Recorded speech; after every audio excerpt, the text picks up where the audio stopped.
I've titled this lecture, Revolutions, Tyrants, and Wars. It sounds like a terrible title, but that's exactly what it's about. I saw a woman sit upon a scarlet-colored beast, full of names of blasphemy. Revelation 17, verse 3. Here is this church controlling this scarlet-colored beast. Revelation 13, verse 4 says, and they worshipped the dragon, unknowingly, of course, which gave power unto the beast, and they worshipped the beast, which has been defined as that power which ruled for 1,260 years, then received a mortal wound, and will rule again at the end of time. And we have identified it, basically, as Catholicism.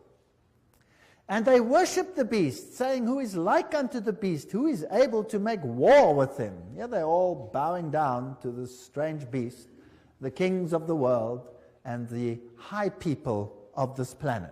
They pay homage to it. They worship it through their obedience and by giving them the power of the state to deal with any issue. Here is an interesting quote from Popery, Puseyism, and Jesuitism. At what then do the Jesuits aim? According to them, they only seek the greater glory of God, but if you examine the facts, you will find that they aim at universal dominion alone. You see, Rome had lost universal dominion, and the Protestant Reformation had been a major problem in this issue, a major problem.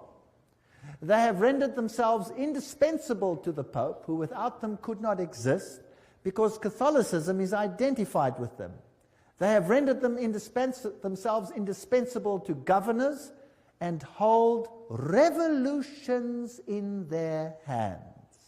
And in this way, either under one name or another, it is they who rule the world. You see, the papacy has crowned itself ruler of the entire world. The Pope is the ruler of the entire world. That's the Holy Roman Empire spread over the entire planet. Well, if we have a look at a century of revolutions starting from 1750 to 1850, we'll see the American Revolution in 1776, and we can ask the presidents that then ruled, who do they think were responsible for this revolution? Then there's the French Revolution, 1789, the Spanish Revolution, 1823, the Polish Revolution, 1831, the German and the Italian Revolution, 1848. By 1917, you had the Russian Revolution, and then basically it was time for war, 1914 to 1918, which made the Russian Revolution, by the way, possible, and World War II, 1939 to 1945. That's a lot of conflict on this planet. How much blood did not flow on this planet as a consequence of these revolutions? And why? Because one power wanted absolute control. And the Bible says the dragon gave it its power so that everybody should be subject to that power and to none other. Well, let's have a look at a brief chronology here. In 1717, we're dealing with this time period of terrible, terrible conflagration on this planet. The Masonic Grand Lodge of England was founded. England was a thorn in the flesh. It was a Protestant nation. So a Masonic Grand Lodge is founded to infiltrate this power. 1721, the first Masonic Lodge was founded in France. 1731, Benjamin Franklin was initiated as a Freemason. 1738, the Roman Catholic Church condemns Freemasonry. Now that's a brilliant move. That's called dialectic thinking. You create an organization, you ban it, your insiders belong to the organization, but the outsiders see that you have distantiated yourself. It can't be your fault. You see how clever that is? Whereas at the Vatican, all the lodges remained and all the cardinals were members, but not the Goyim. It was to be a Protestant army under the control of the Jesuit order, and we did an entire lecture on that, and you can get it, the one on who's behind the secret societies. By 1758, Sir Francis Dashwood founded the Hellfire Club. Benjamin Franklin visits England to discuss the future of American colonies with Dashwood. 1768, foundation of the rite of strict observance. That's the 33-degree level of Freemasonry by Baron von Hunt, based on the Templar tradition. So that's an interesting point. And then Frederick of Prussia, Frederick the Great, I don't know what was so great about him, but nevertheless, founded the Order of the Architects of Africa and uses the title Illuminati to describe his neo-Masonic lodges. So that's just a brief history as we're going along. 1770, Benjamin Franklin was elected Grand Master of the Nine Sister Lodge in Paris. 1771, Grand Orient Masonry was founded in France. 1776, Order of the Perfectibilists, or Illuminati, was founded. Notice they call themselves perfect. The American Revolution starts. So by 1776, they had put everything in place. 1778, Peter I founded the Secret Circle. 1785, Grand Masonic Congress allegedly plotted the French Revolution. The Illuminati was banned in Bavaria, or went underground there. 1789, French Revolution. 1784, Illumist conspiracy to overthrow the Habsburg monarchs of the Holy Roman Empire. So the monarchies must go. The monarchies were often opposed to Jesuit rule, and they banned the Jesuits. Well, it was payback time. Nobody bans the power of the Roman Catholic Church. In 1816, John Adams wrote to President Jefferson, "Shall we not have a regular swarms of them here in as many disguises as only a king of the gypsies can assume, dressed as painters, publishers, writers, and schoolmasters? If ever there was a body of men who merited eternal damnation on earth and in hell, it is this society of Loyolas." They didn't mince words in those days, eh? Wow. That's the new Jesuits. There's the quote. Everything I say has got a quote. Now, many writers warned of this great conspiracy of the Jesuits. Samuel Morse, remember, the founder or the inventor of the Morse code, wrote, "The author undertakes to show that a conspiracy against the liberties of this republic, the United States, is now in full action. Under the direction of the wily Prince Metternich of Austria, who, knowing the impossibility of obliterating this troublesome example of a great free nation by force of arms, is attempting to accomplish his object through an agency or an army of Jesuits. The array of facts and arguments going to prove the existence of such a conspiracy will astonish any man who opens the book with the same incredulity as we did." So those are the people that the presidents believed were behind all these conspiracies. President Abraham Lincoln himself said the Protestants of both the North and the South would surely unite to exterminate the priests and the Jesuits, if they could learn how the priests, the nuns, the monks, which daily land on our shores under the pretext of preaching their religion, are nothing else but emissaries of the Pope, of Napoleon III, who was a high Freemason, of course, and other despots of Europe, to undermine our institutions, alienate the hearts of our people from our Constitution and our laws, destroy our schools, and prepare a reign of anarchy, here as they have done in Ireland, in Mexico, and in Spain, and wherever there are any people who want to be free." That's quite a statement. 50 years in the Church of Rome, the priest Father Kennedyho wrote, he used to be a Catholic and then became a Protestant, "This war would never have been possible without the sinister influence of the Jesuits. We owe it to popery that we now see our land reddened with the blood of her noblest sons." Abraham Lincoln, 1865, 16th President of the United States. Lincoln's private letters that were burnt by his son Robert, restated by Charles Kennedyho, who was the personal confidant of the President. In a letter dated 22 January 1870, Mazzini wrote to Pike. Now, Albert Pike is this high Mason who wrote the manual, if you like, of Scottish Freemasonry. He said the following: we must allow all of the federations to continue just as they are. It must appear as things are as they were in the beginning, with their systems, their central authorities, and diverse modes of correspondence between high grades of the same right, organized as they are at present, but we must create a super right, which will remain unknown, to which we will call those Masons of high degree, whom we shall select. With regard to our brothers in Masonry, these men must be pledged to the strictest secrecy. Through this supreme right, we will govern all Freemasonry, which will become the one international center, the more powerful because its direction will be unknown.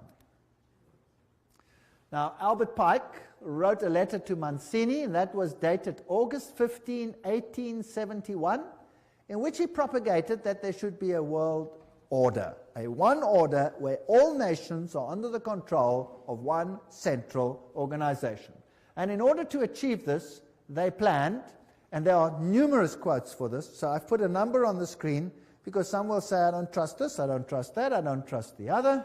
Here are references down there, there are references up there, there will be references in other slides, so it comes from different sources.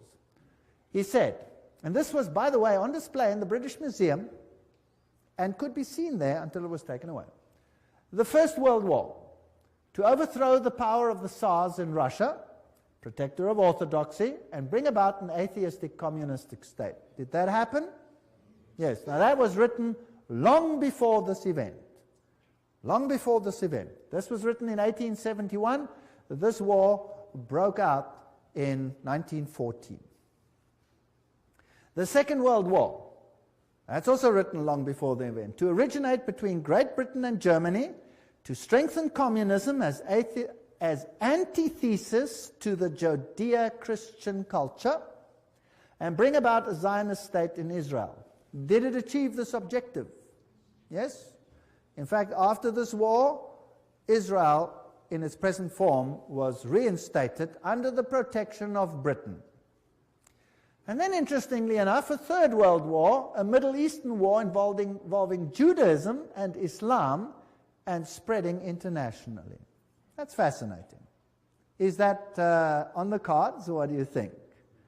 Certainly sounds like we are on track. Well, here's another quote, just in case people don't like that quote. Mazzini with Pike developed a plan for 3 world wars so that eventually every nation would be willing to surrender its national sovereignty to a world government.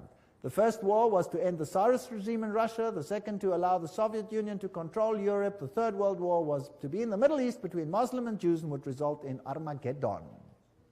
Interesting. Now, how were they going to do it? Let's read what Albert Pike wrote about these wars and how they were going to be unleashed. He wrote, quote, "We shall unleash the nihilist and the atheist," so the destroyer and the atheist, "and we will provoke a formidable social cataclysm which in its horror will show clearly to the nations the effect of absolute atheism. Origin of savagery and the most bloody turmoil. Then everywhere the citizens obliged to defend themselves against the minority of revolutionaries will exterminate these destroyers of civilization, and the multitude, disillusioned with Christianity, will receive the pure light through the universal manifestation of the pure doctrine of Lucifer. The destruction of Christianity and atheism, both conquered and exterminated at the same time." Wow, what a clever plan. So you rub the two systems which you create up against the other. You create atheism as an antithesis to the Judeo-Christian culture. You have these two clash until they rub each other up, and then out of that you will get a new world order where you have a new religion which is far more esoteric and actually honors Satan. Isn't that a rather clever plan? Well, it's very successful. That is why Ordo ab Cao is the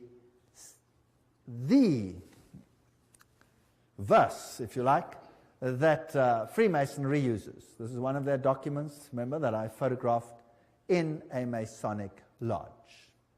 And Weishaupt is the father of Jacobinism. You will remember that we spoke about that in Revelation chapter 11. And Jacobinism was the power that propagated the French Revolution. And we did this in Revelation chapter 11, where the Bastille was stormed, liberty leading, the goddess of reason was enthroned instead of Christianity. So Christianity was removed and another reign began. The monarchy was deposed, and Louis and his wife lost their heads, the beheading of Marie Antoinette, and that put an end to that monarchy. Then Robespierre, he headed the Jacobin clubs, and a reign of terror commenced, which in its bloodshed and its violence rivals anything that we have seen to date. The great philosopher, if you like, of the French Revolution was Voltaire. Now you can look it up in any Encyclopedia Britannica. They will tell you who Voltaire was. He was a Jesuit. They will say, of course, he was a renegade Jesuit that left the Roman Catholic Church to write against it. No, no, no. He was just playing the role perfectly, because they were setting up an antithesis. Do you remember the promise that a Jesuit makes? That I will take either side and do it perfectly, as long as in the end the Mother Church wins. Well, to hold the pen is to be at war. The social contract, man is born free and everywhere is in chains. One man thinks himself the master of others, but remains more of a slave than they are. That's true. But what if you created the slavery in order to create the misery, in order to create the revolution? Isn't that possible? So the philosophers come together and they write a new constitution for this planet called Human Rights. The Declaration of Human Rights, 1798. Declaration, Human Rights. You have the all-seeing eye of Lucifer. You have the serpent with a tail in the mouth, the life-giving serpent, the eternal serpent. And you have this funny little Jacobin hat over there on the end of the spear. If you look at the whole thing over there. And then you have this bundle of rods tied together, which are called what? Do you remember what they were called? Fasciae. Fasciae. Bundle of rods tied together. And on top of the fasciae, you have this funny little hat, which was the Jacobin hat. And that's what it looked like. There's a better representation of, also known as the Phrygian cap, once worn in ancient Rome by emancipated slaves as a mark of their freedom, and adopted in the Revolution as the red cap of liberty. Well, that's what they tell you. That's for the Goyim. Let me tell you what it really is. There it is. This is the god Mitra. And there he is slaughtering the bull. And he's using a dog, a snake, and a scorpion, which has got hold of the more delicate parts of this bull, and he's destroying him with unclean animals. This is a war against Christ. Now let's have a look on the side. What does his hat look like? It's the Phrygian hat. So this is Mithraism. And Catholicism is Mithraism. Mithraism was the religion of Persia, it was the religion of Rome, and it is the religion of the Roman Catholic Church. There are 7 grades in Mithraism. The highest grade is called Father. And then you got a congregation. Now, who in the Catholic Church has a congregation and is called Father?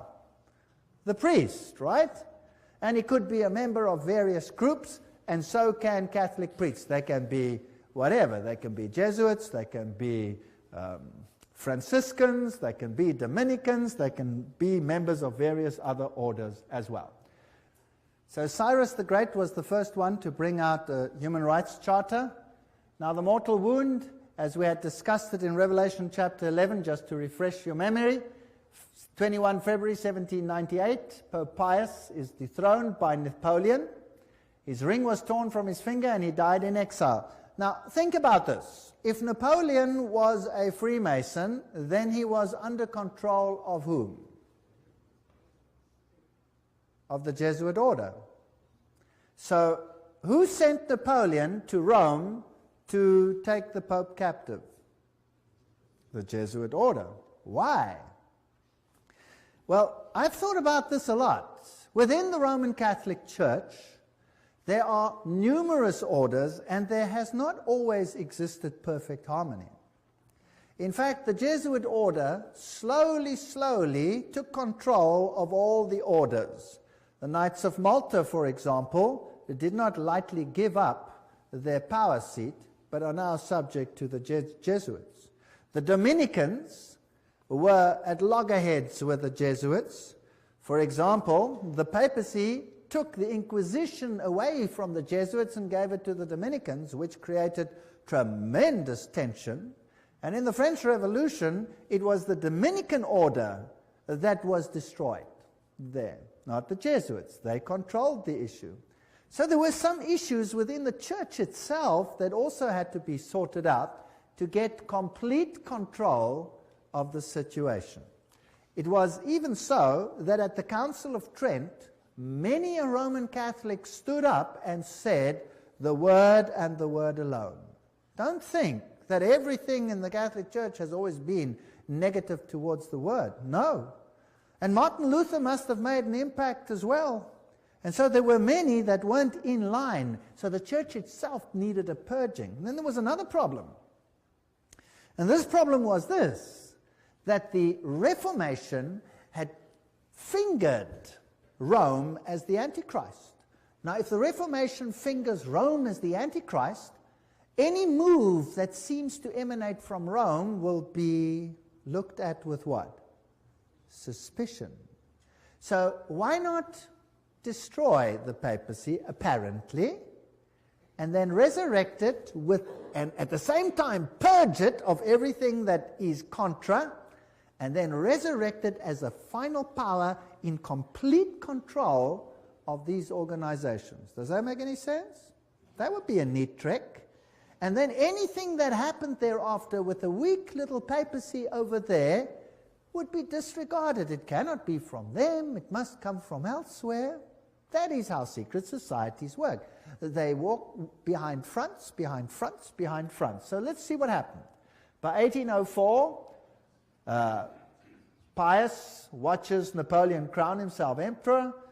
Napoleon then takes the Vatican State, so Rome is diminishing. By 1848, Mazzini attacks Rome, and Pope is exiled, Papal States are gone. So this power is gone. The Protestants literally relaxed, basically. Dangerous thing to do. Berthier takes the Pope captive. Weishaupt and his fellow Jesuits cut off the income to the Vatican by launching and leading the French Revolution, by directing Napoleon's conquest of the Catholic Europe, and by eventually having Napoleon throw Pope Pius VII in jail at Avignon, until he agreed, note, as the price of his release, to re-establish the Jesuit order. It had been banned, even in the Catholic Church, imagine that. So it had worked underground. This Jesuit war, or maybe it had been banned purposefully to make it seem as if there was a war. You never know, because these people are superb liars. But this is history, this is what happened. This Jesuit war in the Vatican was terminated by the Congress of Vienna and by the secret 1822 Treaty of Verona. There's the quote. Everything I say has got a quote. I'm not making anything up. After Pope Pius was released from Napoleon's prison, he formally restored the Jesuit order with a papal bull. Now that is the strongest worded statement that a pope can bring forth. In 1814, and the Pope added in this bull, if any should again attempt to abolish it, the Society of Jesus, he would incur the indignation of Almighty God and of the holy apostles Peter and Paul. So this could have been a ruse, it could have been a game, what could have been real, whatever the situation is, we will never really know until the curtain is removed one day. But religious freedom for all. And revolutionaries take to the streets and do what they feel they have to do. Joseph Bonaparte, here he is, 1768, 1844, King of Spain, and he was Grand Master, Grand Orient in France. So here you have all the Masonic connections. This comes from the Masonic book, Masonic sources. Napoleon, himself a high Freemason, is now waging war in the whole of Europe, cleaning up the monarchies, and then he has a war with England. Now, who controls England by this stage? The Freemasons. So we have a Battle of Waterloo, and these are the generals that fought on the two sides. Michel Ney and E. von Grouchy, they are on the side of Napoleon. High Freemason, Napoleon, High Freemason. On the other side, you have General Blücher. Those who are German will know a statement that goes, "Ran wie Blücher an der Katzbach," which means, General Blücher at the river Katzbach, he gave Napoleon blazes. High Freemason. And G. von Schnarrenhorst, High Freemason. They were all Freemasons. So this war, was it really a war, or was it a planned war?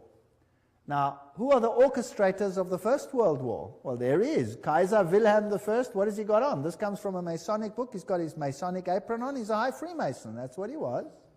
Here is Kaiser Friedrich der Große. There he is, with his Freemason regalia from a Freemason book. They're proud that these kings were all Freemasons. So the whole war situation is being planned by Freemasons, who are being run by who? By the Jesuits. Now let's have a look at America quickly. Here is this grand building, the Capitol. There is the foundation stone, and it says, laid Masonically, September 17, 1932. Okay, so by that time, America was ruled by Freemasonry. Of course, the people are totally unaware. The institutions continue as before, but they are all being infiltrated. If you look at the architecture, the eagles, the symbolism, what you have is sun worship. You have Mithraism displayed here. The street plan of Washington is Masonic. You have the upside-down goat of Mendes in the street plan. Then you have the compass and the set square, and everything is in blocks of 13, and the Masonic temples are on the 13th Street, etc. The whole street plan of Washington is Masonically laid. So it's dedicated to Lucifer. Of course, the people are unaware of this. The White House is then built with this tremendous stela over there, the height of which is 555 feet. Not 666, that belongs to someone higher in Rome. This is 555. And isn't it interesting that 555 is the number that Hollywood uses? Have you ever heard when they say, what's the telephone number on any TV program or any one of those? Oh, it's 555, blah, blah, blah, blah, blah. Have you heard of that? It's dedicated to Hollywood. By the way, in Hollywood is the wood they use to make a witch's staff. So it's dedicated to Lucifer. It's witchcraft. But that's just besides the point. So here is the stela. Who laid these foundations? The Freemasons. So let's ask them what it means. Here is the Encyclopedia of Freemasonry. You're going to get a better source than that. Obelisks were originally erected in honor of the sun god. The connection comes from the Egyptian worship of the phallus. So there stands a male, whatever, in the White House. So we don't have to go. It's dedicated to Osiris and to Isis. And anyway, that is the structure over there. The military structure is a pentagon, which is the high center of the pentagram into which, for example, 13 witches would step in order, 12 around one, in order to propagate a curse. So this is also a witchcraft structure. So it's just a building, but it has certain connotations. Then France, the one that has this new philosophy for a new world, sends a gift to the United States, the Statue of Liberty. So let's ask UNESCO what it means. UNESCO says the 7 rays emanating from Mitra's halo, there's the god Mitra, symbolize the triumph of the forces over the forces of darkness. Now, you must understand that Lucifer says that Michael and his angels represent the forces of darkness, that Yahweh is the devil. Isn't that terrible? You remember that? We did that. And here, UNESCO tells us that the head of the Statue of Liberty is adorned with Mitra's 7 rays. The flame she holds is a sun symbol. So this is the torch of Lucifer. Because it doesn't matter whether Lucifer is male or female, he's androgenic in his story. Here is the foundation stone. At this site on August 5, 1884, the cornerstone of the pedestal of the Statue of Liberty, enlightening the world, that's illumination, was laid with ceremony by William so-and-so, Grand Master of Masons. And there's the Masonic sign. So the Statue of Liberty is Masonic. Everything will appear to be Masonic as we continue. Tex Mars writes, towering above the shimmering but polluted waters, she holds in her outstretched arm and her hand the torch of fire and light, a gift of the Masonic order. The modern inheritors of the Illuminati heritage of the Statue of Liberty was sculptured by Frederic Bartholdi, a member of the Masonic Lodge of Alsace-Lorraine in Paris, France. The statue is significant to the secret societies plotting the New World Order. There you go. Right, by 1854, Pius declared the Immaculate Conception of the Virgin Mary. Now, Mary she's always been there in Roman Catholicism, but now Mary is being placed into the very center and legitimized as the Mother of God and as an entity in heaven. In 1869, Pius summons the First Vatican Council, and in 1870, the Dogma of Papal Infallibility is published. Now we have another God on earth. And Ultramontanism triumphs. The Jesuits see to it that all power is concentrated in one man. What happens then? By 1917, the Russian Revolution. And you had this interesting Fatima message. There's a link with Islam there, but never mind, we'll come to that in the next lecture. Russia will be converted. The Holy Father will consecrate Russia to me. And then there was a vision of hell, and the third vision was that the present Pope would have an assassination attack, which happened. Now, it's not too difficult, if you've planned all these things from the beginning, to say what will happen. You see? Not too difficult. Now, let's have a look at the parallels between the Jesuit French and the Russian revolutions. They worked like this. Both revolutions were based on communist writings of Freemasons, Voltaire, Marx. The Jesuits perfected communism on their reductions in Paraguay. So in Paraguay, they tested whether this would work or not and perfected it there. Both revolutions plundered the state churches. Both revolutions ended the monarchies. Both the Bourbon and the Romanov dynasties had expelled the Jesuits. Both of them were gone. They weren't going to take this chance again. Both revolutions produced republics in form, but absolute monarchies in power, controlled behind the scenes by the people that were now in control. Both revolutions declared atheism as the religion of the state. Both revolutions carried out a reign of terror by an inquisitional secret police.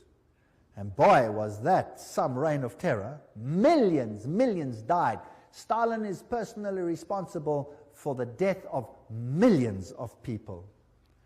Both revolutions resulted in military dictators responsible for the elimination of dissenters. Exactly the same pattern. If it works once, why not use it again?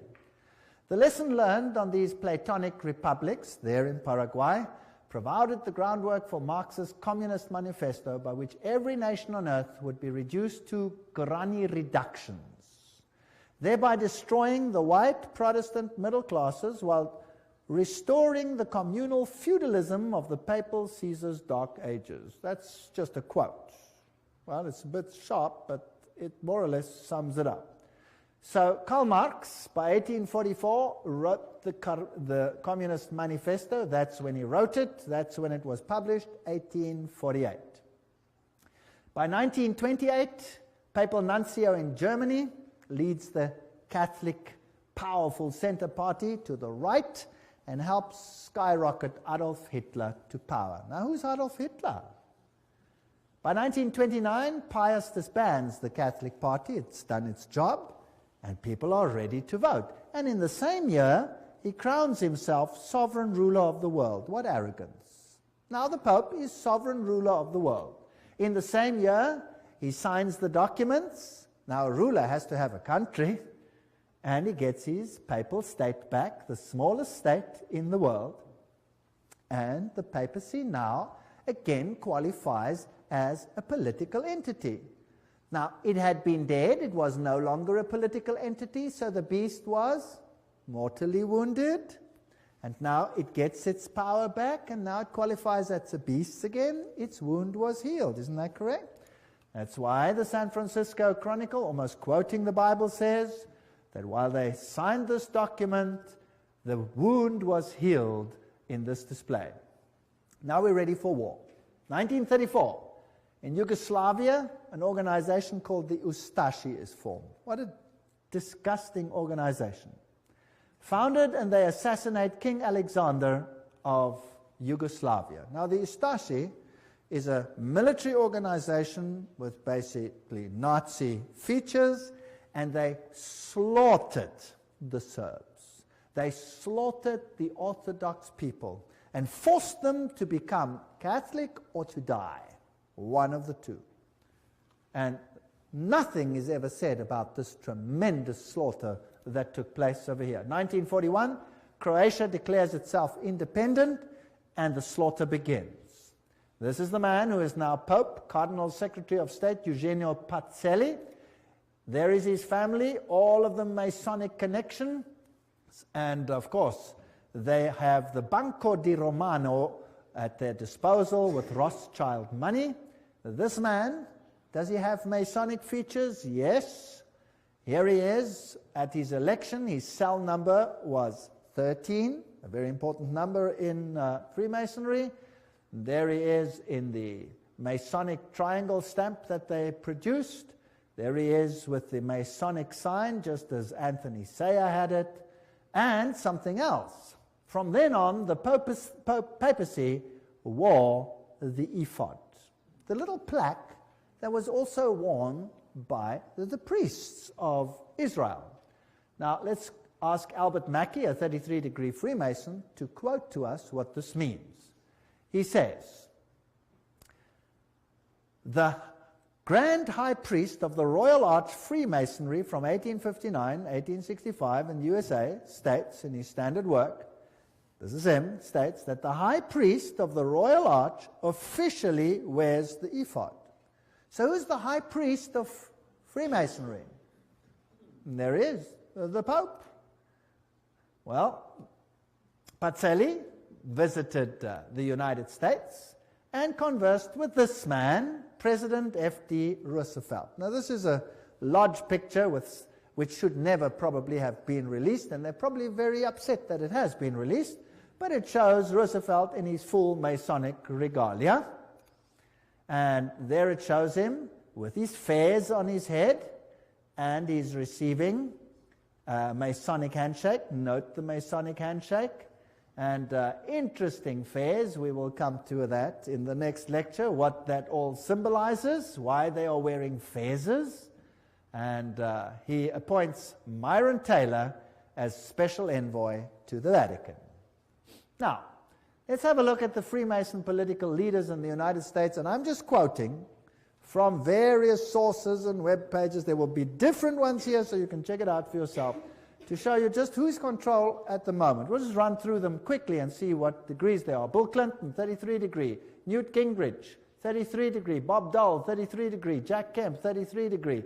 Storm Thurmond, 33 degree. Colin Powell, 33 degree. Jesse Helms, 33 degree. Barry Goldwater, 33 degree. Al Gore, probably 33 degree. Then another one over here, another one, James Monroe, Andrew Johnson, James Garfield, McKinley, Roosevelt, of course, William Taft, Franklin Roosevelt, Harding, Lyndon Johnson, Gerald Ford, Ronald Reagan, George Bush, all of them, Yitzhak Rabin, Yasser Arafat, Prince Philip, Duke of Kent, many others. Here's another source. Saddam Hussein, that's interesting, we'll have to come to him, 33 degree Freemason. Tony Blair, 33 degree. Gerhard Schröder, Prime Minister of Germany, if you like, President, 33 degree. Benjamin Netanyahu, 33. Yasser Arafat, 33 degree. Ronald Reagan, Gorbachev, Helmut Kohl, Shimon Peres. Helmut Kohl is also a committee of 300. Francois Mitterrand, 33, was Grand Orient Lodge, of course. Yitzhak Rabin, Willy Brandt, all of these old ones were Freemasons. Some more. Joseph Stalin, he was Illuminati. He was a member of the Grand Orient Lodge. Leon Trotsky, Grand Orient Lodge. Kissinger is a member committee of 300. J. Edgar Hoover, 33. Cecil John Rhodes, Aleister Crowley. Walt Disney was a 33-degree Freemason. Olive Palm, Al Gore, Tony Blair, Joseph Mengele. That's interesting. That's the mass murderer of the Nazis. He was Illuminati. Robert McNamara. You name it, they're all there. Billy Graham. Oops, sorry, let's move on. Colonel John Glenn, Buzz Aldrin. Everyone who's ever been up in space has to be a Freemason of the highest degrees. Edgar Mitchell, all the way through. Francis Bacon, Lord David Owen, all the negotiators, Richard Halbrook. I'm just running through some of them. Alan Greensprang, Peter Wallenberger. Queen Elizabeth is the queen of the Bilderbergers. Prince Philip, Queen Beatrix, she's the committee of 300. Prince Bernard of the Netherlands, committee of 300. And so we go on and on and on and on. Ted Kennedy, Rockefeller, David Rockefeller, Teng Hui, Baron von Rothschild. Hillary Clinton is 6 grand dame. She's a very high Freemason. Albert Pike, of course, you know, Bertrand Russell, Otto von Habsburg, Weishaupt, all the way back. Here is Edgar Hoover. President Dwight D. Eisenhower there honors him with the 33 Grand Cross at the special White House ceremony. They're not ashamed of any of this. Here are just about all the presidents of the United States in the presidential gallery of the lodge. I photographed this myself. I went into the lodge, I went into the presidential gallery, I photographed each one of these. And then, me? Not me. Anyway, there they all are as Freemasons. If we look at the American dollar, some very interesting things happened under the time of Roosevelt. There is this symbol on the dollar, there's that symbol. We haven't got time for all of this. In God we trust, one. If you look at this symbol over here, it says Annuit Cuptus Novus Ordo Seclorum. If you intercalate the hexagram, then you'll have this A-S-N-O-M, which is a scrambling of Mason, Mason. If you go to the other side, it points to objects, and it then reads Arlto, you have Arlington. There's too much there to talk about, and many interesting things. If you go to the 1 and you go to the half moon, there's a little structure over there. Can you see it? It's a micro dot. You'll have to get a magnifying glass and look at it under a magnifying glass, and you'll see it's a little owl. A little owl. Owl in a half moon. And this over here you'll see is a spider's web. There's a lot of symbolism over here. Now if you go to the ancient coins, you'll see that the deities were associated with the owl, and you will see that when we went to the Bohemian Grove, what did they worship there? The great owl of Bohemia, and you saw the presidents of the United States bow down to the owl of Bohemia. Quite a scary business. Now, looking at this symbol, you have the all-seeing eye of Lucifer. It is not yet on the base of the triangle. When it is placed on, he will have his kingdom.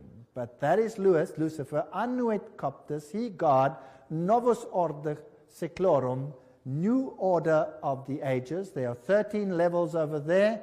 The bottom one is the date of the founding of the independence of the United States, but it is also the founding of the Illuminati. You have the spider's web, symbol of the new age. You have over here the band, the ribbon of Lucifer. You will see it over here in this Roman Catholic Church, where you have Anubis, the phoenix, symbol of Jupiter, the god Jupiter, and the skull and crossbones, and there you have the ribbon. You see it? Associated with Jupiter. That's on the flame. And all of these symbols tell us one interesting story. On the other side, you have this symbol. There are 9 feathers. There are 13 spears. There are 13 leaves. There are 13 pentagrams, shaped in the form of a hexagram. You have the eagle. You have this statement over here, a pluribus unum, out of many one. We're going to reunite all nations. So that's the symbolism of a new world order on the dollar. The world is going to be united under one central government, and that government is going to be in control of Lucifer, not Jesus Christ. Although Jesus Christ, of course, knows about it, permits it, and is ultimately in control. He tells us ahead of time that this is going to happen. And then the end of the story is that Jesus will reign on this planet.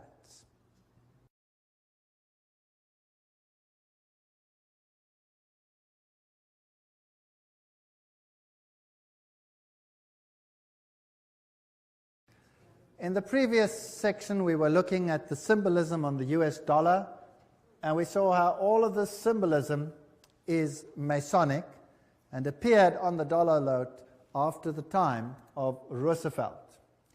Revelation 13:11, and I saw another beast coming up out of the earth, and it had 2 horns like a lamb, and he spoke like a dragon. We're going to deal with this prophecy in detail in another lecture. It exercises all the authority of the first beast, which we will find will be Roman Catholicism before it, and causes the earth and those that dwell in it to worship the first beast whose deadly wound was healed. So here was now a Protestant ally that would enforce papal doctrines. But that's in another lecture, complete lecture, called Two Beasts Become Friends. If we look at the architecture even, it is interesting. That is St. Peter's. That is the Capitol building. The architecture is identical. Of course, the building itself was designed, the American one, by Freemasonry. And Freemasonry is in control by whom? The Jesuit order. Now let's have a look at some of the symbolism over there and some of the interesting issues. We are now ready for the Second World War, and the 3 main role players of the Allies are this man over here, Winston Churchill, and he was a what? 33-degree Freemason. We saw Roosevelt in his full Masonic regalia. He was a 32 or 33-degree Freemason. And then we have Stalin, who was, of course, Grand Orient member, so 33-degree Freemason. They're all on one side. Extract from a report by Ambassador Harriman in Moscow to the State Department, June 30, 1944. Stalin paid tribute to the assistance rendered by the United States to Soviet industry before and during the war. He said that about 2/3 of all the large industrial enterprises in the Soviet Union had been built with United States help or technical assistance. The other third had been Britain. So who built the USSR? Who built it? The West. The West financed it and built it. Here you can see Winston Churchill in his Druid Masonic Lodge with all his Druid fellows around him. So these are genuine facts. This isn't just conjecture. Do you remember Pearl Harbor? Well, fortunately, the 50 years of Secrecy Act are past, and so now we know for a fact, because this has been revealed, that they knew that Pearl Harbor was going to be attacked. Is that correct? And they chose not to do anything about it. Why? Because they needed an incident to start a war. The American Constitution was not going to permit them to enter a war. They needed an incident, and they created it. In fact, that is mass murder of their own people. Is that correct? Because they knew about it. This is public knowledge. It's in the news. The 50 years secrecy is up. Nobody can deny it anymore. It's a fact. So America, once before, has killed thousands of its own people to allow something to become possible that wasn't possible before. Once done successfully, do you think I could do it again? I wonder. What about the other side? Hitler. Hitler said, I learned much from the order of the Jesuits. Until now, there has never been anything more grandiose on earth than the hierarchical system of the Catholic Church. I transferred much of this organization into my own party. The SS was constituted according to the Jesuit principles. Himmler, head of the SS, was closely associated with the Jesuits through his father and brother. Hitler said of him, "I can see Himmler as our Ignatius of Loyola." And Joseph Goebbels was also a trained Jesuit. So, the two sides, who controls them both? The same parties. This is called thesis, antithesis. Goebbels, Himmler, these people were Jesuits. They were fascists. Adolf Hitler, fascist, using the symbolism of the sun god, the Maltese cross, the symbols of the sun god. Here he is with Hindenburg himself, of course, a Freemason. This thing is all entirely planned. Gaining the youth on his side. One of the principal Catholic personalities to help Hitler to power was Franz von Papen. And Franz von Papen, of course, leader of the Catholic Party, helped to skyrocket Hitler to power. So the Catholic Church skyrocketed Hitler to power. And these are posed pictures. They have Masonic meaning, but we'll get to that later. The Reichsadler, chosen as the symbol, Masonic symbol. And the supposed happy alliance in the beginning, which then deteriorates. Here you see the salute with the Masonic activities associated with it. Here he is together with the church leaders, and here you can see the cardinals giving the Heil Hitler salute. So the church was very much involved with the Nazi movement. There is a bunch of cardinals giving the Heil Hitler salute. The Pope and the Führer, you will recall that even to this day there is tremendous anger about Pope Pius having now been declared on his way to sainthood because of his connection with the Nazi movement. Well, here is the new Reichsbischof Ludwig Müller, the Protestant one, who greets Adolf Hitler with a nice handshake. The previous one, the previous Protestant bishop, no longer lived because Adolf Hitler had him executed. So this one must have been a puppet on the religious side. So the Catholics and the Protestants next to each other. Now understand the war. Let's think about the war. Who is the problem in terms of the Roman Catholic Church? Firstly, the Orthodox Church in the East had been a problem. The First World War sorted that out. The Tsar had been removed, and the Orthodox Church had been subjected, as were all the churches, to make it look right, by atheistic communism. But the leaders of communism were all Catholics. In fact, I have traveled in many of those countries, and the old people all told me, now we understand why the leaders of the communist regimes, why they all attended the Catholic Church. Why, if they were all atheists, were they such good Catholics? Well, this mighty army is built up, but Germany is divided. The north of Germany, and particularly the east of Germany, is all Protestant. They're Lutherans. And they are skeptical of the papacy. Whereas the south of Germany is all Catholic. In the Orthodox countries, like the entire USSR, you have the Orthodox Church controlling the mindset of the people. Now, since the takeover of communism, that has been reduced or subjected, and the Orthodox Church has been subject to the state. Now comes this mighty war. The symbols being carried here are the symbols of Lucifer. They're also used in theosophy. There you can see them. There's the swastika, the all-seeing serpent. And Adolf Hitler himself was a tremendous occultist.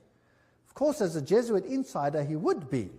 But of course, his outer garb of religion was Catholicism. You'll find the same swastika on the foot of Buddha. And, as I recall, as I told you before, it was a Jesuit priest, Father Stempfler, not Hitler, who really wrote Mein Kampf. So, a Jesuit wrote the book. The SS has the same symbols as the Skull and Bones people. The skull with the crossbone, meine Ehre, heißt Treue. My honor means Treue, to be loyal, loyalty. The SS had been organized by Himmler according to the principle of the Jesuit order and became basically the new, if you like, Inquisition. And anybody who did not obey the system was destroyed. Now we read much in the literature about 6 million Jews who were destroyed. But we read nothing about 2.5 million of the most brilliant people in Germany, all the professors, all the intelligent, highly educated Germans who were killed by Adolf Hitler. You see, thinking people cannot be tolerated in such a regime. Downgrade the mindset. We must have serfs and elite, Goyen, catechumens, cattle, and then the super illuminists. How irritating. Remember that the Jesuit magazine, Civiltà Cattolica, house organ of the Jesuits, says quite frankly, fascism is the regime that corresponds most closely to the concept of the Church of Rome. Fascism is fascinating, excuse the pun. Fascism has one central leader. You see, Pope eventually, one central leader, total control over the people, yet the people believe that they are free because they are getting everything that they require. Unlike communism, they may have property rights, but the property rights are qualified, and I'll come to that in a later lecture in case you are duped into that. Now here are these fasciae. Let's have a look at them. The bundle of rod accompanied by an axe or a spear, which symbolized power over life and death, carried by the Roman official as symbol of authority. Under the Republican conflict or praetor, starting on an expedition, he took his vows on the Capitoline Hill, where the Vatican sits today. This is very symbolic. He acclaimed imperator, in other words, leader by his troops. He decked his fasci with a laurel, and on his return deposited the wreath upon the Capitoline Hill. Everything leads to Rome. Fascinating story.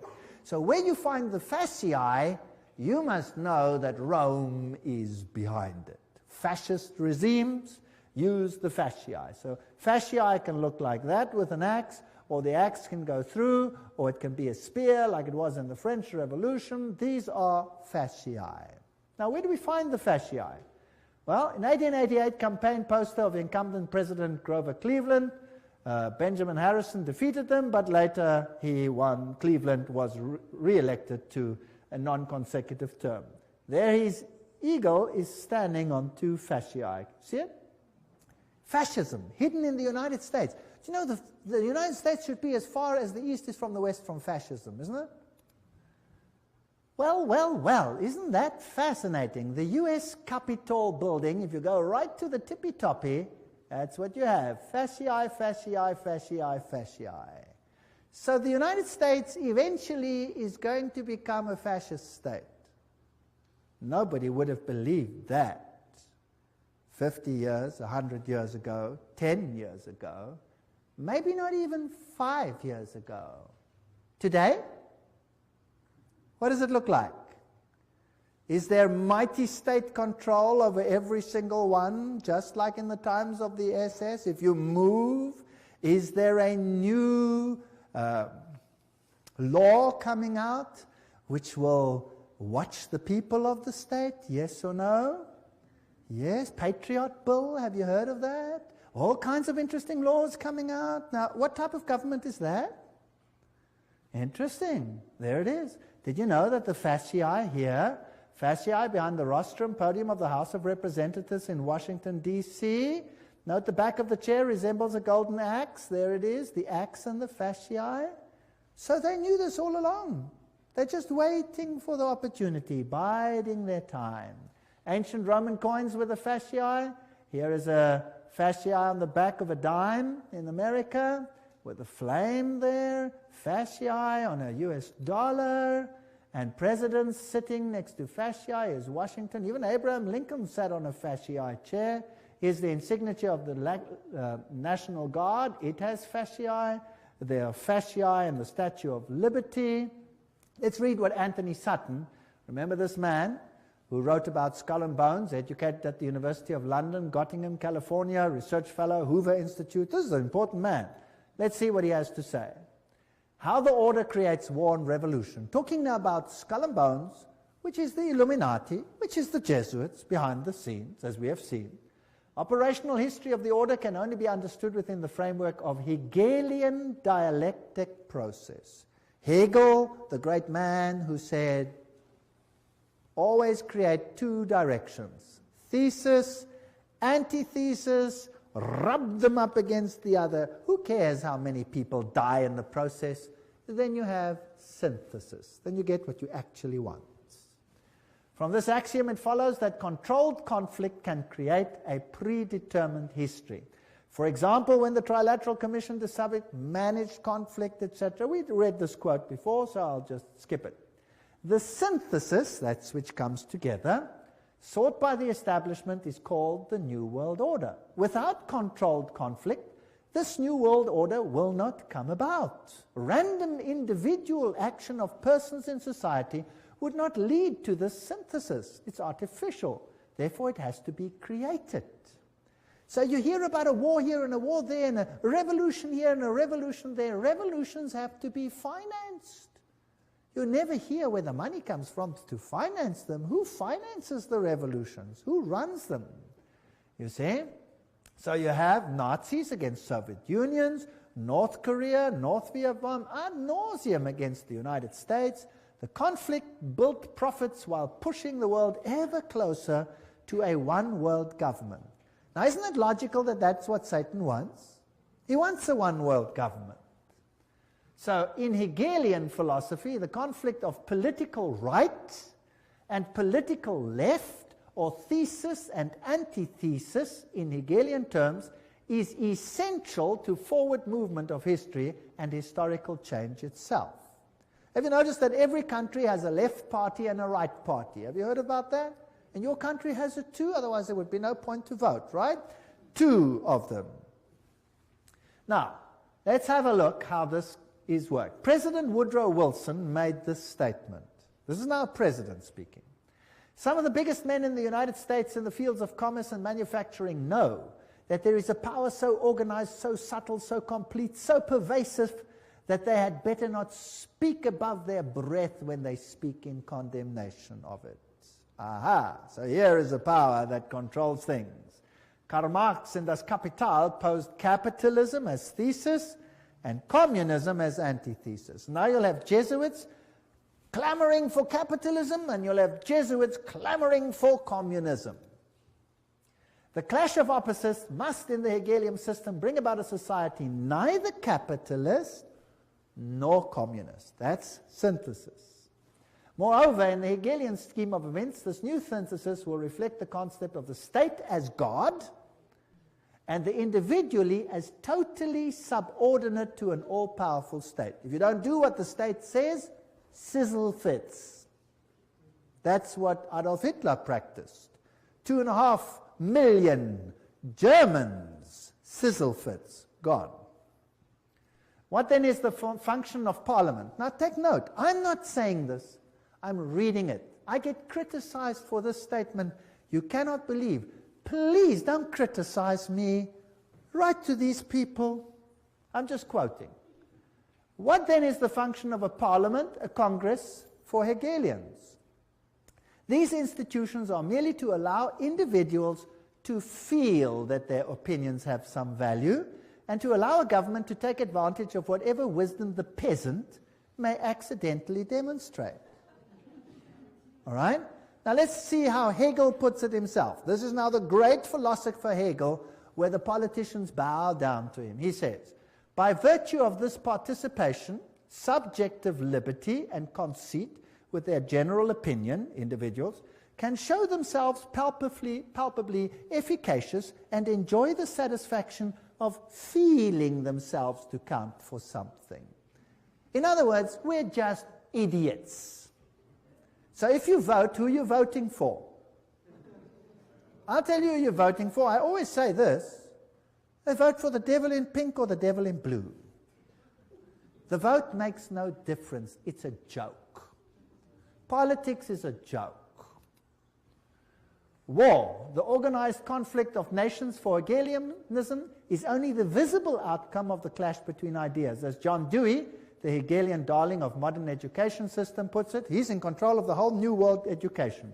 War is the most effective preacher of the vanity of all merely finite interests. It put an end to the selfish egoism of the individual, by which he would claim his life and his property as his own or as his family's. Did you get that? Now, surely Rome doesn't think like that. Oh, I'll show you papal bulls which will make your hair stand on end. New ones. Compare this to the spirit and letter of the Constitution of the United States, which says absolutely the opposite. All right? So for these elitists, the state is supreme, and a self-appointed elite running the state acts indeed as God on earth. The rest are catechumens, cattle, goyim. College textbooks present war and revolution as more or less accidental results of conflict, but they're never in Western textbooks will you find the evidence that revolutions need finance, and the source of the finance, in many cases, traces back to Wall Street.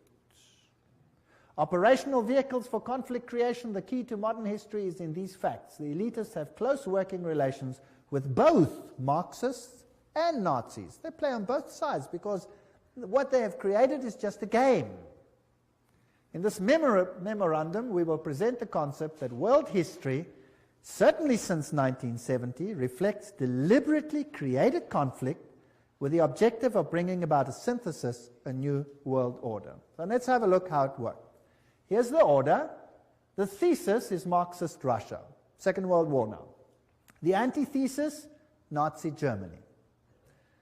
Who financed them? Who financed the Russians? Guarantee Trust Company. Who financed the Nazis? Guarantee Trust Company. And then you have Harriman, formerly of Harriman and Company, etc., etc. Same people over here. Harriman, Nazi interests. Same people finance both sides. Then you have the Bolshevik Revolution, 1917 and 1933, Hitler's ascension to power, conflict between the two, tremendous profit, and the result, post-World War II, United Nations as the first step to a new world order. There you have it. Beautifully. Financed by the same sides. By 1948, the atomic race. By 1950, Mary receives pilgrim status. 1950, Francis Matthew calls for nuclear war with Russia, and they start arguing between the two of them. Notice how many were killed by Stalin. Among the 1,766,188 victims up to the beginning of 1922, figures obtained from the Soviet documents, nearly 5,000 were priests, teachers, nuns, etc. of the Greek church. As soon as the persecution extended to the millions of Lutheran, Reformed, Baptist, Methodist, and especially Mennonite Christians. The circulation of the Bible is not only strictly forbidden, but punishable by exile. So that's what Stalin did. Stalin killed millions. We hear of 6 million Jews. Well, think in terms of 30, 40, 50 million people when you think of Stalin. The greatest mass murderer this world has ever seen. And foster Dalits, President Kennedy, what is the story there? Well, here is Kennedy, and he's married to this young lady, Jacqueline Kennedy, and they are setting up the United States for a tremendous conflict in the end, and every president has to play the game. Eventually, this president dies, and this one takes over, Lyndon Johnson. But did you know something interesting? A president has to swear on the Bible when he takes over. Did you know that Lyndon Johnson refused to swear on the Bible? What did he swear on? Lyndon Johnson is sworn in as president by Judge Sarah D. Hughes. Just an hour after the assassination, Judge Hughes brought a small Bible for the swearing-in ceremony, but it was substituted for a Roman missal, mass book, that was found on the plane. So he swears on a Roman missal. He refused to swear on the Bible. Doesn't that tell you something? Isn't that interesting? I find that very interesting. Now, why did that president have to go? He was a Roman Catholic, after all. Is it possible that not all Roman Catholics are so easily duped? Here's the motorcade as it travels along. Here you have Mrs. Kennedy helps the Secret Service agent, Clint Hill, climb into the car at the back when the president was shot. And here are the roses she received. Very interesting. Here is Dallas, 11/22. On November 22, 1963, John Fitzgerald Kennedy, 35th President of the United States, visited Dallas. That's interesting. Also the number 11 over there. That's the building. Here's the building from which he was apparently assassinated, from that window, so they say. There it is, a little bit larger. And here's the plaque where they have written what happened over here. On November 22, the building gained the national notoriety when Lee Harvey Oswald, and somebody did the trouble to underline allegedly, shot and killed President John F. Kennedy. And most people don't believe that Lee Harvey Oswald shot the president. The president's car came down the street. That tree was not yet there and was apparently shot from that window over there. And it happened approximately where I'm standing relative to this picture. Now notice as he comes down here, he's traveling on this side of the road. And imagine hordes of people standing on either side. And here is a little uphill. And when you go further into the hall over here, there was a picket fence. And if you looked from the picket fence, you could look down onto the street. And apparently, when the shots were fired, over 100 people, including the police, didn't run this way, but ran up this embankment towards the picket fence. Now, why did they run to the front of the president and not from behind the president? Apparently, they say, Lee Harvey Oswald shot him from behind, and he was the only one who shot, and he shot from behind, and he hit him over here. A very, very fantastic shot, by the way, if it is so. It only has a little problem. The president's head didn't go forward, it went backwards, and it hit him here in the throat. And there was a small entry wound in the front and a huge one in the back. So from where was he hit? From the front or from the back? He was hit from the front. Not only that, there were shots from other places along the side, and there was an intercalation which all hit the president. There is even evidence that the driver himself, who happened to be left-handed, rotated and shot the president himself with a pistol as well. He had multiple shots. Of the witnesses that ran towards the picket fence, over 100 of them, almost all of them, except for one or two ladies who were ridiculed, were assassinated themselves. Is that not strange? Wouldn't you think that was strange if all the witnesses died strangely? Well, this is one of the biggest cover-ups that probably ever occurred. Here's the picket fence. And when you're looking there, that's how it was. Someone behind the picket fence would shoot. And this would be the view from the picket fence. I'm now pretending to be there. I took these pictures myself. And the cross would be there. So he would shoot the president at this short distance and hit him from the side front. Now it's interesting that the president's head jerked to his back and to his left. Bah, like that. That means that he must have been shot from the front side, right? Isn't that logical? All right, now am I saying this or is this public knowledge? This is public knowledge. And yet it is denied by government because they have one culprit, Lee Harvey Oswald. There's the place where he died, straight shot from the picket fence. Now, let's have a look how J.F. Kennedy died. And let's look at the television production of this issue, and then you make your own opinion. If we can have the sound on.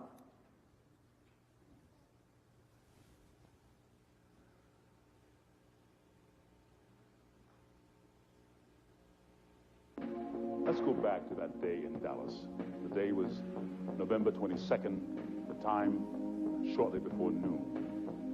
At first, the crowds were thick, but as the motorcade approached Dealey Plaza, it was here that the motorcade violated the Secret Service's own rules. As the car turned, it slowed from 40 miles an hour to 7. It was precisely then that gunshots blasted out. For 6 seconds, the occupants of Kennedy's car were struck by bullets.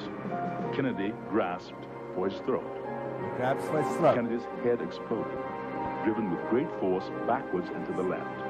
Then and only then did the president's car accelerate and speed off. Lyndon Johnson, the new president, ordered a federal commission to investigate the crime. The Warren Commission had given us the official version. Lee Harvey Oswald had acted alone. But if all 3 shots had come from behind, then why did the president's head fly backwards? Why did so many people, including policemen, run not towards the book depository where Oswald was, but towards the picket fence? If the Warren Commission was right, why did so many witnesses claim to see something completely different from the official report? As many as 177 people died simply for knowing too much. The moment Kennedy was killed, a massive cover-up went into operation. Witnesses were threatened, and many were killed. Hill interviewed immediately afterwards. Shots rang out, and he grabbed his chest. There was an interval, and then 3 or 4 more shots rang out. By that time, the motorcade had sped away. With us now is Jean Hill. He was closer to the president's car than anyone else at the time of the shooting. Ms. Hill is a Dallas grade school teacher and has feared for her life for the last 29 years. I understand that 2 men claiming to be Secret Service agents interrogated you after the assassination. What were you asked? They asked me what I had seen. I told them that I'd seen the president hit, that I saw a shooter from the knoll, and that I'd heard 4 to 6 shots. But they told me I didn't hear but 3 shots. Were you ever interviewed by the Warren Commission? Oh, yes. I was interviewed by Arlen Specter, who, well, he tried very hard to discredit everything I said. He accused me of all kinds of things, from like a shabby marital affair to seeking publicity to just downright lying. We found the real facts, and certainly no one in the intervening 25 years has disproved our basic conclusions. It was Specter who came up with the so-called magic bullet theory, which tracks one bullet going through both Kennedy and Texas Governor John Connally. The bullet was later discovered virtually intact on Connally's hospital stretcher. The truth, had it been known, had it come out, would have revealed there was a conspiracy. The conspiracy to kill the president needed a scapegoat, a patsy, someone who would take the blame. There were many things you weren't supposed to see, like the paraffin test given to Oswald. It proved conclusively that Oswald had not fired a rifle that day, or the spy camera found in Oswald's possessions, issued to him by the U.S. government, or Oswald's letter to a Mr. Hunt, requesting his next assignment.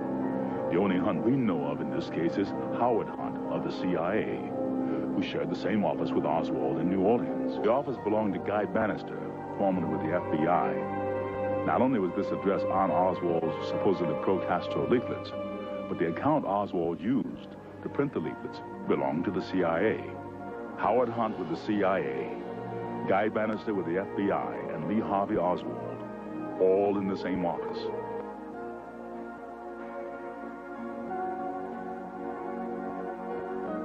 Kennedy's motorcade was arranged to make 2 turns, taking him directly into a triangulation. The first shot came from the picket fence. It hit Kennedy in the throat. The second shot came from the Dow Tex building, next to the book depository. It entered Kennedy's back.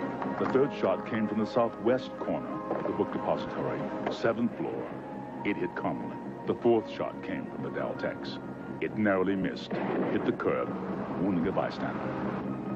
The 5th and 6th shots were fired almost simultaneously, from the depository and from the picket fence. Both hit Kennedy in the head, one from above, moving him forward. Then, an instant later, one from the front, tossing him back.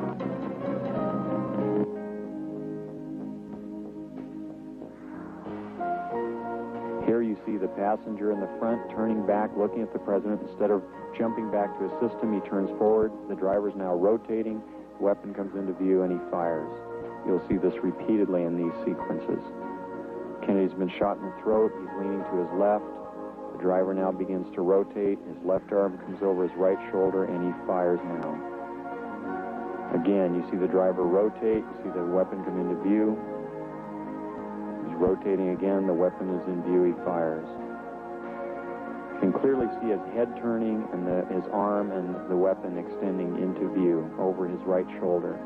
One of the first activities of William Greer after the presidential limousine arrived at Parkland Hospital was to attain a bucket and a sponge and water and begin to wash the blood and brains off of the presidential limousine. There's a new theory about the assassination of John F. Kennedy. A government scientist says police audio tapes provide new evidence of a second gunman. If it could be proved that the sound on the tape was a gunshot and that, in fact, it came from the grassy knoll, then it would provide some evidence that there was a second gunman in addition to Lee Harvey Oswald. But so far, few who agree with the conclusion made by Thomas. Hello? Yes, Rick. Go ahead, please. Yes, I'd like to know why it's taken so long for this information and the truth to be exposed. First place, it hasn't been exposed yet, and I don't think it ever will be. Secrecy in government is designed for one purpose and one purpose only.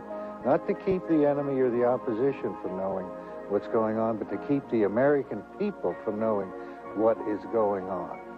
And all the evidence that exists, or might have existed, that would implicate the government in Kennedy's assassination, you can be sure that evidence is now destroyed. So even if everything is released now, the chances of solving the Kennedy assassination and attaching the blame to the guilty parties is almost impossible.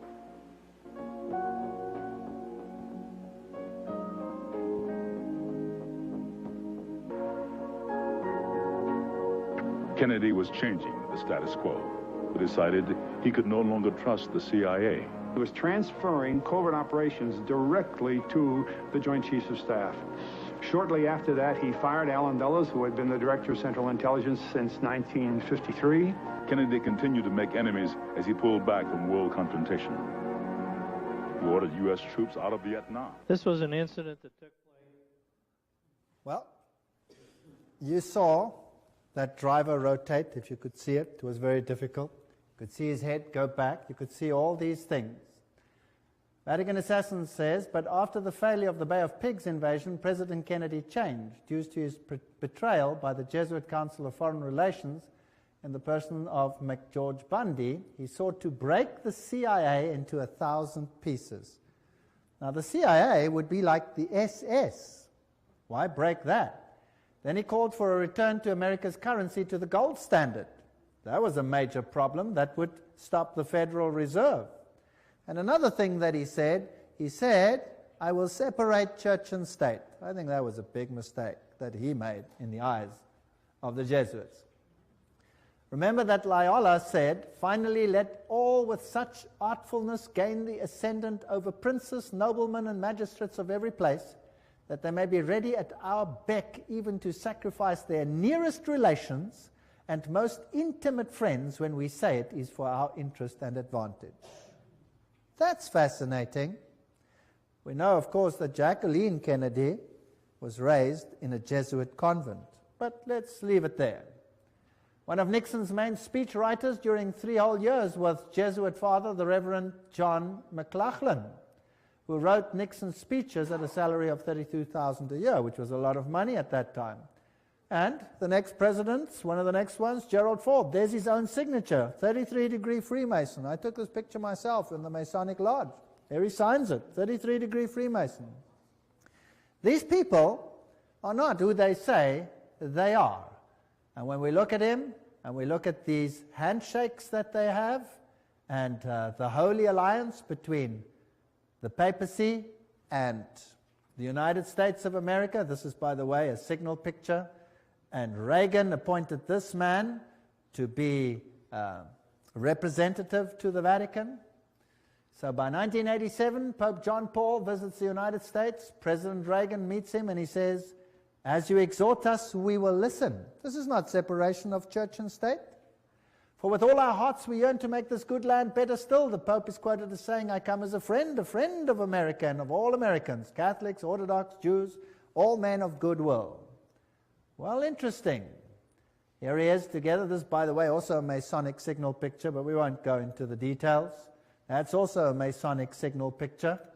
We won't go into those details. How do they plan their trips? Let's ask them. Here's Ronald Reagan planning his trip to this president of Russia. And then in September, Gorbachev proposed a pre-summit meeting in Reykjavik, Iceland. Washington agreed.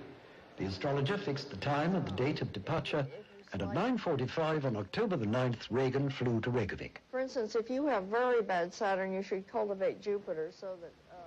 Wow.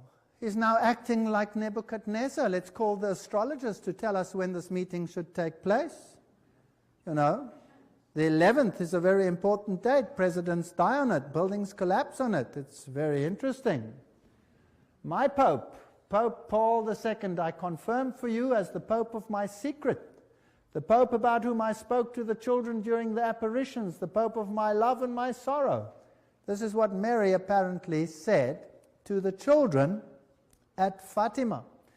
This is the Pope of the secret, or this is Mary predicted that he would have an assassination, this Pope, and the modern channels through Father Gobi say that this is the Pope of the promise. Well, Malachi Martin, in The Keys of This Blood, this is a pontifical work, writes, clearly the new agenda, heaven's agenda, the grand design of God for a new world order had begun. And Pope John Paul would stride now in the arena of the Millennium Endgame as something more than a geopolitical giant of his age. He was and remains the serene and confident servant of the grand design. There's another Masonic language. He's going to be the head honcho, the main man. All this bloodshed, all these wars. In Germany, what happened? What did the war do in Germany, the Second World War? In Germany, the north of Germany was devastated.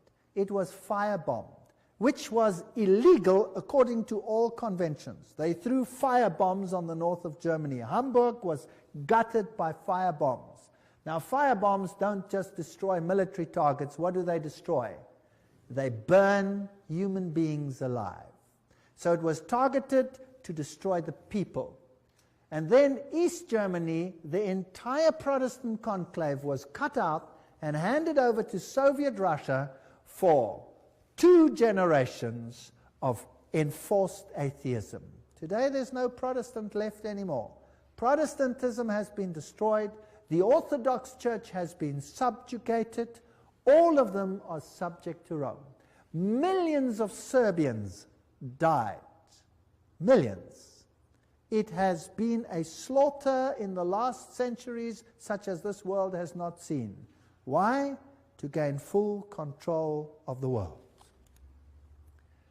Here is Gerard Newkirk states, over the last 2 decades, in particular during the Reagan years and the last 2 with George W., the United States is looking less like a democracy and more like a highly evolved fascist creature. Isn't that interesting? I'm not saying this, I'm just reading it.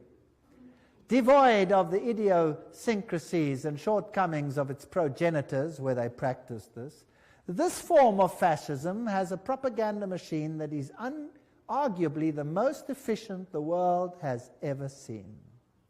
We are in an interesting time frame. And here you see George Bush with the Pope. Here you see the Prime Minister of England with the Pope. All these 1,000 points of light. 33-degree Freemason, skull and bones member, Illuminatist. 33-degree Freemason with the Pope. And now let's have a look at this picture. Here is President George W. Bush with the Pope under the picture of Ignatius Loyola. Who's going to be the great spiritual leader of the new world order? Please note this picture. The Pope sits on the altar of Chorazin. This is when he visited Jerusalem and Israel recently. Israel. The backdrop depicts Christ with an open book that reads, "Love your enemies, I will come soon." What else do you see on his throne? An upside-down cross. There's the Pope too with an upside-down cross, symbol of Lucifer's victory over Jesus. This is a sad state of affairs, and we looked at the teachings of Illuminism, we looked at the teachings of the Masonic Order, of the secret societies, and we saw that Lucifer was their god. They said so themselves. And what do we have to do? Come out of her, my people, that you not be partakers of her sins. I believe that we are on the threshold of history. I believe that the final events are unfolding. And I believe that we need have no fear, because God said that He would give them the opportunity to show their true colors. The final apostasy against God will end in the greatest victory the universe has ever seen, and the kingdom of God will soon be ushered in. If you thought that this was long in the future, I have news for you. It is at the door. Jesus is coming soon. Thank you.